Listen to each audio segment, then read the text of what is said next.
Sunday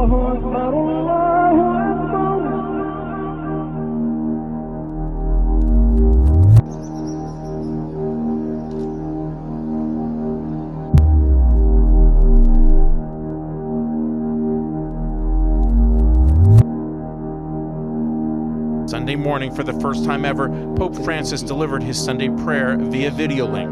He admitted to feeling caged. The world as we know it's about to change forever. By the time people woke up here, normal life had been suspended. The world system is already collapsing and nations are in peril. We are facing a serious disaster. This is not the time for our usual jokes and comedy skits. Laughter won't save us from this.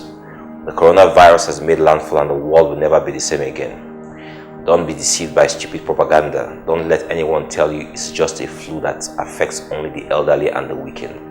The world is facing an existential threat and most people don't know it. After nearly 6,000 cases of COVID-19 and more than 300 deaths, in the early hours the Italian Prime Minister announced drastic limits on people's lives.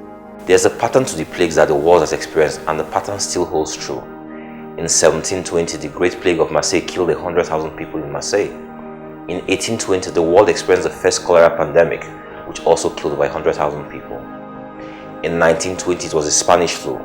It was an influenza pandemic that infected over 500 million people and killed over 100 million people. It is now 2020, and it is the coronavirus. The mistake we are all making is thinking that the world of 1920 is the same world of today. The world has truly become a global village and we are more connected now than we've ever been. It's a historic day for markets. It's an environment we've not seen since 2008 and perhaps even long before then. For many asset classes, these are moves that are unprecedented. The coronavirus is already in over 60 countries in a 3-month period, but beyond the infection spread and the fatality count, the world system we know now might just disappear before the year runs out. The coronavirus is about to impact the global economy like nothing ever imagined. And anytime there's uncertainty in the market, that's typically when the market really reacts. And we are at unprecedented uncertain times. Countries and companies will go bankrupt. Manufacturing lines will shut down. Supply lines will disappear.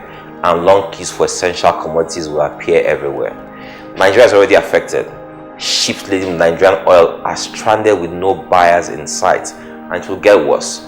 The Senate just approved a nonsensical loan package that doesn't address our current realities in any way. In the next 4 months, when it is clear that most nations are in peril, it will be difficult to get any loans, especially for foolish projects.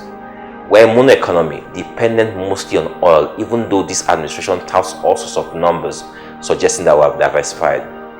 This is the litmus test for the Buhari administration.